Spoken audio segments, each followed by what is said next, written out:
Welcome back. Today we're going to be talking about this traditional style copper still made by Copper Steel Co. Adam Burgess over there. This is an interesting project. We've been talking for quite some time now about introducing a entry-level affordable copper steel, and this is an iteration of that process and some more iterations to go until we get it just right. But Adam has sent me a couple of them, and today I'm going to do the preparations on this steel to get it ready to run. So I'm going to do a vinegar run, and I'm going to do a sacrificial run so that we are ready to run this steel. And as I do that, I'm just going to kind of show you guys a little bit about this steel and a little bit about the process of doing a vinegar run and a stripping run, and we'll see how it all goes. So with the vinegar run, normally I will do half vinegar, half water, but the instructions that come with this directly from Adam Burgess say to use 1 gallon vinegar per 5 gallons of water. So that's what I'm going to do. I'm going to get my water in here and my vinegar in here. I'm going to hook up all the components. I'm going to turn on the flame and we're going to get going. So let me get that handled. And honestly, I'm just going to be eyeballing the 5 gallon mark. Now this is 15 gallons to the bottom of the cape, which is good for a 15 gallon steel to not include this volume, because you want to use this volume as headspace. So it's a true 15 gallon steel, and we've got these two ribs, and so I'm going to assume that up to about there is 5 gallons. And I'm just using regular tap water for this because, you know, it's just a vinegar run. We're going to blow all of the manufacturing crud. You know, you've got different things in there, the flux and the solder. And what we're doing with the vinegar run is we're blowing out all the tiny particles with the steam. So the advantage of the vinegar run is that it's not flammable, and so we're going to run it through the coil and everything with no water in the coil, so it doesn't condense back down. It's all steam. So we're just steam blowing all the insides and getting in all the nooks and crannies of the steel to get it cleaned really well. Okay, so I'm at the right level. Now I'm going to put in the vinegar. And nothing fancy about this vinegar, just regular old white vinegar from Walmart.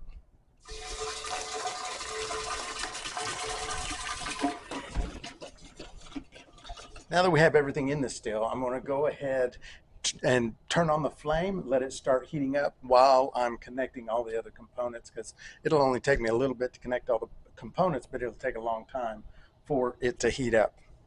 Let's do it. This 4-inch cap has a tri-clamp fitting, so it makes it easier. No pasting.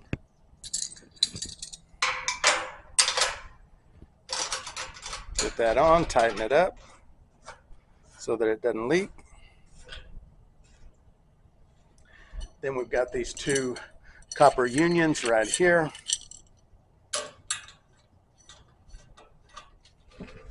And then we're going to use 2 wrenches, one to back up the copper and then one to tighten on the brass. And just good and snug, that's all we need. And again, like I said, we're not going to put any cold condenser water in here because we don't want to condense the steam. We want the steam to go all the way through the system. So hopefully you can see on the camera, I'm not sure, the steam is starting to come out, and there's also, you know, condensation coming out too because the wind is blowing, and so that line arm up there is getting cooled down by the breeze. So the more it starts to boil inside the pot and force that steam through, hopefully it steams up real good. It's really starting to steam up.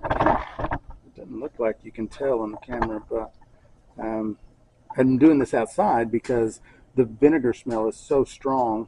You just really don't want to do it inside. And I need to, you know, blow steam through all these lines for, you know, like 30 minutes, and that's all I've got to do. So I'll come back in a bit. So we've been steaming now for about 30 minutes. This still was really good and clean. There's hardly any crud down in there. I don't know if you can tell. There is a little bit of crud down in there, but very little compared to other stills I've done. So kudos to Adam for doing such a good job cleaning this up before he sent it out. I do have a couple of leaks, so you know it's good doing this vinegar run that I've spotted them. I've got one at each union, which is probably, I'm just going to fix that just by putting some Teflon on the thread of the union. And then right here under this piece, which comes separate, this little tail piece, got a little leak on that. And you know, on the next one I'll try just wrapping that with a little bit of Teflon too, see if it fixes it. But like I said, this is, you know, a development stage for this traditional 15-gallon still that Adam and I are kind of working together on to produce a really good, affordable copper still. And, you know, this is just one of the iterations. So I'll run it, I'll report back to Adam, and we'll solve any problems that there might be. But anyway, so I'm real happy with this so far. And I'm going to get ready to do the sacrificial run. I'm going to treat it like a regular run, even though it is just a sacrificial run, just so I can get a feel for how the still runs and how easily it operates, all that stuff. So now the vinegar run is complete. It's time to do the sacrificial run. I brought it inside for that. I'm going to put everything together. I'm going to put I've got about a 5-gallon sugar wash. I'm going to put in there to do the sacrificial run.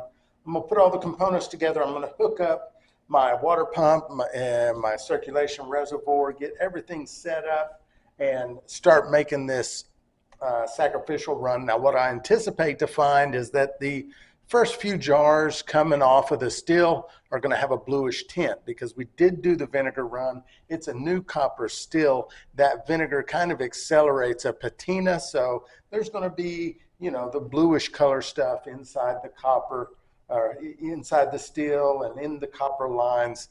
And we're going to flush all that out with the sacrificial run. And then we're not going to drink that sacrificial run. For the most part, it's plenty safe, but there are different types of that patina kind of oxidation that's not real good for you. And so it's safest just to not drink it. You can use it to clean engine parts or, you know, degrease, whatever you want to use it for, light the grill on fire, whatever. But yeah, so let's get this sacrificial run started, and then I'll come back here in a bit. Now, when I was doing the vinegar run, I was having a bit of a leak at these two unions. So I'm going to put some Teflon tape on these threads, see if that takes care of it. And I also was getting a little bit of a leak off of this tail piece right here. This tail piece just kind of slips on. So you know, I put a little bit of Teflon on that. We'll see if that helps there. On a sacrificial run, I might typically run quite a bit faster than I normally would, just because I'm just cleaning out the steel. The liquor that's coming out of it is not, you know, it doesn't matter to me. It's going to get set aside or tossed or something anyway. And so, but I want to kind of, this will be the first time I run this steel. And so I kind of want to get the feel for it, see what it, you know, what kind of temperatures it likes to run at, what kind of speed it likes to run at, and just get kind of a feel for it. Okay, so I have got everything hooked up. I got the circulation reservoir full and the pump is running. Checked all the connections, don't have any leaks. So I'm going to go ahead and light this and get the still heating up.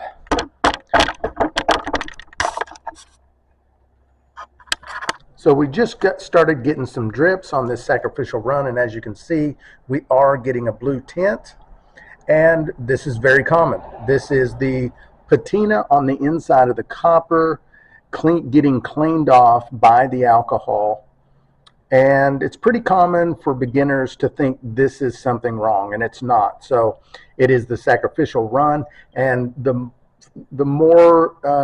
longer this run goes on, the more it will clean up until it is all clear, and then you're ready for your regular runs, which will come out clear after this. So this is the purpose of the sacrificial run, to run everything through, get it all prepped and ready for a real clean run on your next run, which might be, you know, your super simple beginner or whatever it might be. So I'm just going to keep running this for a while until I get a good, clear product.